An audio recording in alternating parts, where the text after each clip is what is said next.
we as architects are in the era of making fancy houses. But is it the right way? How are the houses used after that? So it was to kind of derail from that thought that a house is supposed to be warm, a house is supposed to be a home. That was the philosophy we inculcated into this design.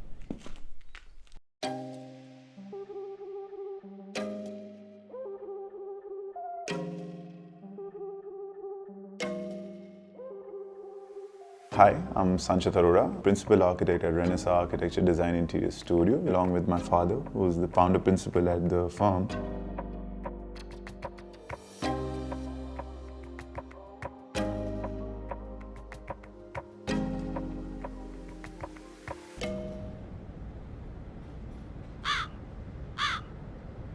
This plot is situated in Sector 1. It's a densely populated city of Ambala. And the plot size that we had was almost about 40 feet by 80 feet. So there was G+2. Now the idea is, as soon as we wanted someone to kind of enter the house, we wanted them to kind of give a double height space, which would act as a sort of a recluse zone or a relief zone at the top floor where we would have the family lounges. But out here, when we talk about the front zone, which was a sort of a public zone, so within the public zone, of course, you had the staircases, you had the powder rooms, and you had a huge kitchen, which was obviously connected to the dining space. You know, the head of the house, usually the women, they like having their kitchens at the front area so that they have a full access to anyone entering the whole house. But then simultaneously, as it's a landlocked space, the only place that was left to do the living was next to the master room because of the light kind of coming from the back. So it would be an extension to the master room while acting as a family lounge to the master room.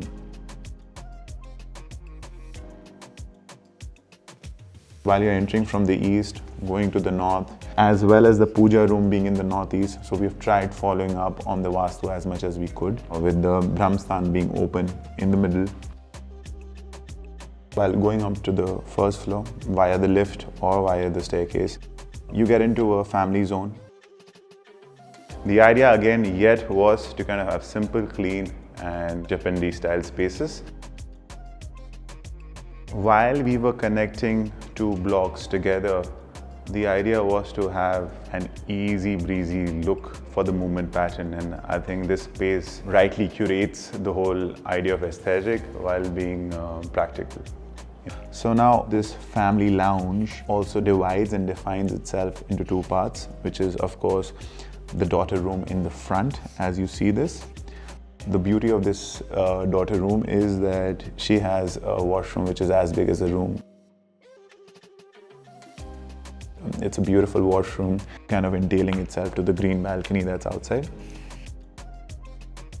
Also, while we're talking about the other part of the house, we discuss about the son's room, which is again as equivalent to the daughter's room. We didn't want to kind of divide it into like a smaller or a bigger. We wanted to give equal spaces to each one of them.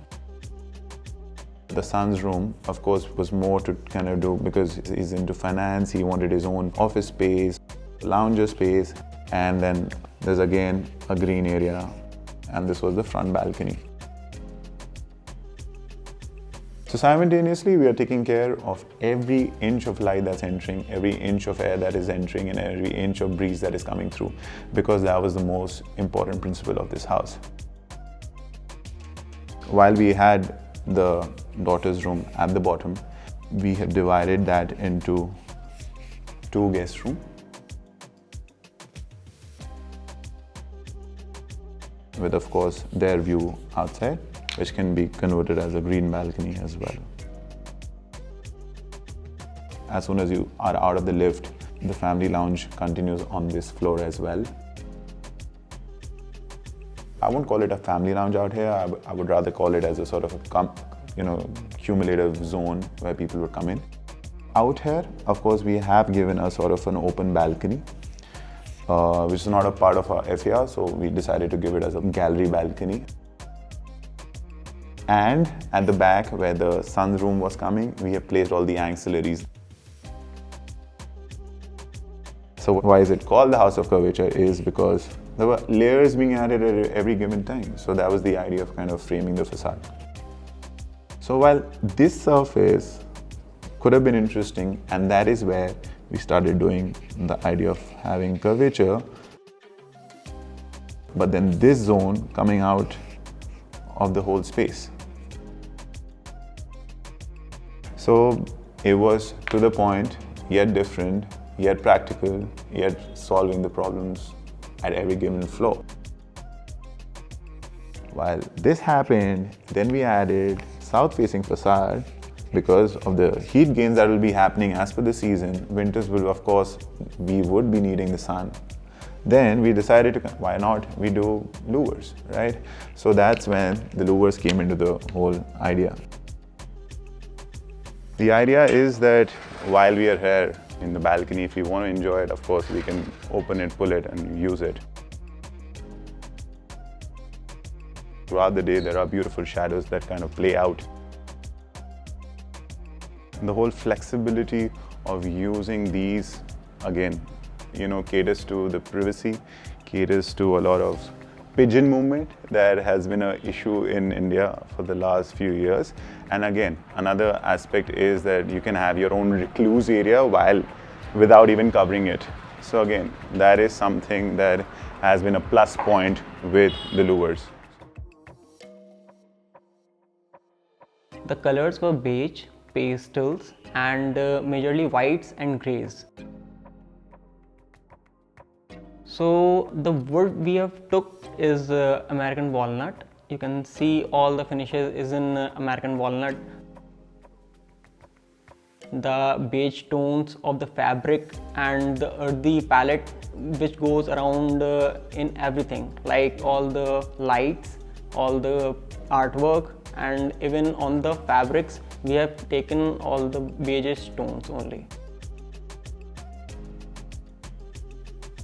The whole aspect of a Japanese scheme of architecture or the Scandinavian scheme of architecture is to kind of place simple things at the right place with the right amount of volume just to frame the spaces. There is more beauty in the silence of the spaces and in the clean spatial configurations. It's not because the space looks neat, but it kind of factors in the fact that it's maintainable at the end of the day. So it's not that the Japanese did it this way or the Scandinavians did it that way.